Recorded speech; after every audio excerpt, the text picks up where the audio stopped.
हाय दोस्तों, स्वागत है आप सबका मेरे channel RK coaching centre by Rahul sir में। आइए आज आधुनिक भारत यानी जो इतिहास की सीरीज़ मैं चालू करने जा रहा हूं। अगर आपको टॉपिक बोर्ड पे दिख रहा होगा तो मैं बता दूं कि इस टॉपिक से प्रश्न बनते ही बनते हैं और इस साल जो 7th फेज़ यूपीएससी के तहत एग्ज़ाम में क्वेश्चन बनेगा, इस सेशन से 1 से 2 क्वेश्चन आपको देखने को मिल जाएगा और बाकी गवर्नमेंट एग्ज़ाम में इस सेशन से क्वेश्चन मिलता है। और ये सेशन मतलब इस चैप्टर से, तो इस चैप्टर को मैं एक ही वीडियो में समराइज्ड करूँगा और आपको एक बार देख करके आप अच्छे से अगर वॉच कर गए वीडियो तो आपको एक बार में याद हो जाएगा। ऑप्शन मिलते ही आप टिक करके आइएगा, क्वेश्चन छूटेगा नहीं। तो आइए दोस्तों, हम लोग शुरू करते हैं इतिहास का यह पार्ट जिसमें है ब्रिटिश भारत में सामाजिक धार्मिक सुधार आंदोलन। जी हाँ, ब्रिटिश भारत में सामाजिक धार्मिक सुधार आंदोलन क्यों हुई और इसका क्या कारण था और बाद में परिणाम क्या हुआ, ये सब हम लोग जानेंगे। इसको इंग्लिश में बोलते हैं socio religious movement in British India.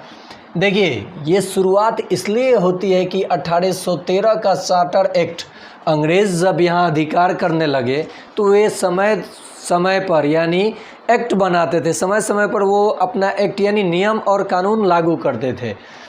तो वो उसी एक्ट 1813 का चार्टर एक्ट में ईसाई मशीनरियों का जब आगमन होता है तो हिंदू धर्म और इस्लाम धर्म अपने आप को असहज महसूस करते हैं।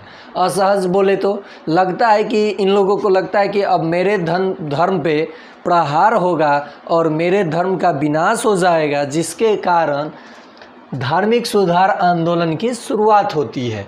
तो सबसे पहले हम लोग पढ़ेंगे हिंदू धर्म से संबंधित सुधारक संस्थाएं और उनके कौन कौन सुधारक हुए, तब पढ़ेंगे इस्लाम, तब पढ़ेंगे ईसाई धर्म। यानी हम लोग बारी बारी से पार्ट में, जैसे इस पार्ट में पढ़ेंगे हिंदू धर्म से संबंधित सुधारक संस्थाएं, वैसे अगले पार्ट में पढ़ेंगे। एक पार्ट में पढ़ने पे मज़ा तो आएगा नहीं क्योंकि वीडियो बड़ा हो जाएगा, तो आप उतना देर आपके पास टाइम कहाँ है पढ़ने के लिए, वीडियो देखने के लिए। आप तो लाइक भी नहीं करते हो, सब्सक्राइब तो छोड़ ही दो। अगर मैं ये नहीं कहूँगा आप सब्सक्राइब करो, आप अच्छे से पढ़ो और देखो, इसमें ज़रूर मज़ा आएगा। इतिहास को पढ़ा कैसे जाएगा। तो आइए दोस्तों, हिंदू धर्म से संबंधित सुधारक संस्थाएं हम लोग देखते हैं। आपने ब्रह्म समाज का नाम सुना होगा, आपने प्रार्थना समाज का नाम सुना होगा, आपने आर्य समाज का नाम सुना होगा। तो सबसे पहले बता दूं, देखिए 1828 में ब्रह्म समाज का, जो ब्रह्म समाज आज के डेट में आप बोलते हैं, उसका शुरुआती नाम ब्रह्म सभा था। क्या था? ब्रह्म सभा था, जिसके संस्थापक 1828 में राजा राम मोहन राय जी के द्वारा हुआ। और ये पहले इनका नाम राम मोहन राय था। ये जो राजा इनके आगे हम लोग लगाते हैं, ये देखिए, ये जो राजा हम लोग इनके आगे लगाते हैं, ये अकबर द्वितीय ने, किसने इनको ये उपाधि दी? अकबर द्वितीय ने इनको राजा की उपाधि दी। ठीक इसके बाद प्रार्थना समाज की स्थापना होती है। कितने वर्ष के बाद?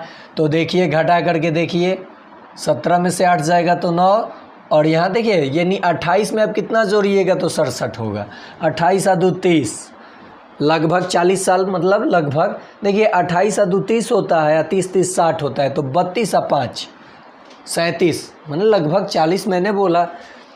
तो 1867 में आत्माराम पांडुरंग जी द्वारा प्रार्थना समाज की स्थापना होती है और जस्ट बाद आर्य समाज की स्थापना दयानंद सरस्वती के द्वारा होती है। फिर से एक बार रिकॉल कीजिए, देखिए ब्रह्म समाज, जिसका पुराना नाम ब्रह्म सभा, राजा राम मोहन राय जी के द्वारा, प्रार्थना समाज आत्माराम पांडुरंग जी के द्वारा, और आर्य समाज दयानंद सरस्वती जी के द्वारा।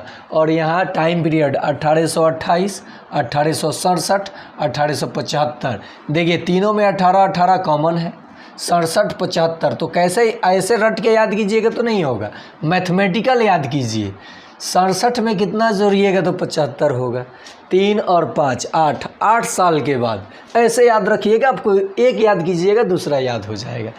देखिए तो राजा राम मोहन राय के द्वारा किए गए कुछ बड़े बड़े कारनामे का मतलब हुआ कि इन्होंने क्या क्या किया। इससे पहले मैं बता दूं, नव जागरण, नव भारत का यानी आधुनिक भारत का पिता जो कहलाते हैं राजा राम मोहन राय जी। और महिलाओं, जो हिंदू समाज में महिलाओं के ऊपर कुरीतियाँ थीं, जो आप सुने होंगे सती प्रथा, ठीक है, विधवा पुनर्विवाह, इन्होंने और वेदांत कॉलेज, इनकी सहायता से ही इन सारी कुरीतियों को दूर किया गया, इनके प्रयासों से ही दूर किया गया।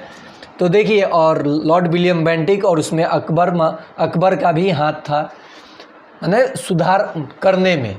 अब देखिए, तो राजा अग्रदूत के पिता, पत्रकारिता के पितामह, नव जागरण के पिता, आधुनिक भारत के पिता ये कहलाते हैं। 1815 में इन्होंने आत्मीय सभा का गठन किया। 1867 में डेविड हेयर के साथ मिलकर कलकत्ता में हिंदू कॉलेज की स्थापना इन्होंने किया और ब्रह्म समाज की सभा की स्थापना इन्होंने कलकत्ता में ही किया था।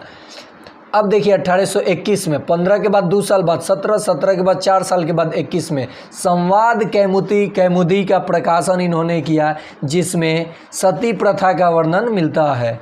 1822 में मीरातुल अखबार का इन्होंने प्रकाशन किया और 1825 में वेदांत कॉलेज की स्थापना की और अंततः 1833 में ये ब्रिटेन के ब्रिस्टल में इनका निधन हो गया।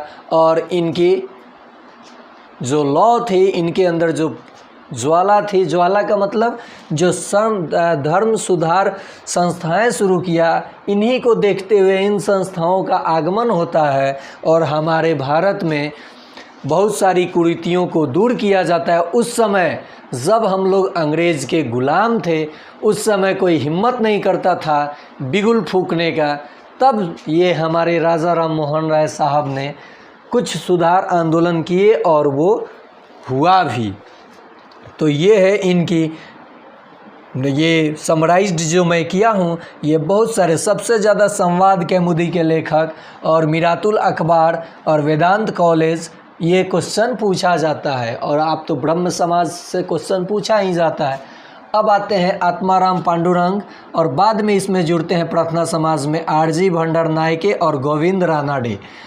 इन्होंने दलित वर्गों के लिए काफ़ी अच्छे सुधार किए और दलित जिनको बोलते हैं, जिनको छुआछूत बोला जाता था, तो ये वो सब कुरीतियों को दूर करने के लिए प्रार्थना समाज का गठन करते हैं, इसलिए इनको महाराष्ट्र का सुकरात कहा जाता है। तो प्रार्थना समाज की स्थापना 1867 में किसके द्वारा? आत्माराम पांडुरंग जी के द्वारा। बाद में कौन जुड़े? आरजी भंडार नायके और गोविंद रानाडे। महाराष्ट्र का सुकरात किसे कहा जाता है? तो आत्माराम पांडुरंग जी को कहा जाता है। ठीक है, नेक्स्ट है आर्य समाज। आपको तो बहुत सारे बार मिलता है वेदों की ओर लौटो, यानी बैक टू वेदास। तो किसने? दयानंद सरस्वती जी ने। तो ये 1875 में आर्य समाज की स्थापना दयानंद सरस्वती जी के द्वारा होता है और 1877 में इसका मुख्यालय 2 साल के बाद लाहौर में स्थानांतरित होता है। लाहौर बोले तो आज के डेट में हमारे पड़ोसी मुल्क पाकिस्तान, जो कि हमसे काफ़ी ज़्यादा प्यार करते हैं हम लोगों से। ठीक है, इतना प्यार करते हैं कि वो लोग हम लोगों को देखना नहीं चाहते हैं। हम लोग तो चाहते हैं कि सर्वधर्म और सभी देश एकजुट होकर के, माने भारतीय लोग यही चाहते हैं, भाईचारा का अर्थ रखना चाहते हैं। लेकिन भाईचारा कितना दिन भाईचारा चलेगा? जब आप मेरे कनपट्टी पे गन भिड़ा दीजिएगा, उस समय हम भाईचारा देखेंगे, कभी नहीं। जैसा सिचुएशन वैसे माहौल में ढलना चाहिए। हम नरम दल वाले नहीं हैं, हम थोड़ा गरम दल वाले हैं। देखिए, 1877 में मुख्यालय लाहौर में वेदों की ओर लौटो का नारा किसने दिया? तो दयानंद सरस्वती जी ने दिया। सत्यार्थ प्रकाश का प्रकाशन, यानी लेखक कौन है? तो दयानंद सरस्वती जी है। स्वराज शब्द का सर्वप्रथम प्रयोग किसने किया था? तो दयानंद सरस्वती जी ने किया था। और हिंदी को राष्ट्रभाषा मतलब मानने के लिए सबसे पहले शब्द आवाज़ उठाया किसने? दयानंद सरस्वती जी ने। लेकिन मैं आपको बता दूं, हमारे संविधान में जो हमारा देश है धर्मनिरपेक्ष राष्ट्र है, इसीलिए हमारे देश का कोई भी राष्ट्रभाषा नहीं है। हाँ, राजकीय कामकाज का भाषा हिंदी ज़रूर है, लेकिन हमारे देश का अपना राष्ट्रभाषा नहीं है। तो ये आप भूल गलती से भी नहीं कीजिएगा कि हिंदी हमारे देश का राष्ट्रभाषा है। राष्ट्रभाषा ना होकर क्या है, राज्य भाषा है। और एक बार इसका स्क्रीनशॉट ले लीजिए और ये सारे प्रश्नों का आप नोट्स तैयार कर लीजिए। मैं चाहूँगा कि कोशिश करूँगा कि डिस्क्रिप्शन में भी इसको दूँ। अगर एक रिक्वेस्ट कर लूँ कि अगर आपको ऐसे वीडियो पसंद आया है तो अगर आप ज़्यादा से ज़्यादा लाइक और शेयर और सब्सक्राइब कीजिएगा, तो मैं ऐसे ही सीरीज़ में पूरे हिस्ट्री का कॉन्सेप्ट जो कि एग्ज़ाम में आपको फंसा देता है और आपको याद नहीं आता है तो रिकॉल कर दूंगा, ताकि आपके सामने देखिए सारे चीज़ 100% याद नहीं होता है, लेकिन ऑप्शन आने पे ब्रेन में आ जाता है, यानी दिमाग उस समय काम कर जाता है अगर आप स्थिर मन से एग्ज़ाम दे रहे हैं तो मैं एक बार रिक्वेस्ट करूंगा कि आप मेरे चैनल को लाइक करो, शेयर करो, सब्सक्राइब करो। अगले पार्ट में मैं लेकर आऊँगा इस्लाम धर्म से संबंधित सुधारक संस्थाएं और उनके सुधारक। तो अगले पार्ट को देखना भी ना भूलिएगा। Bye bye friends.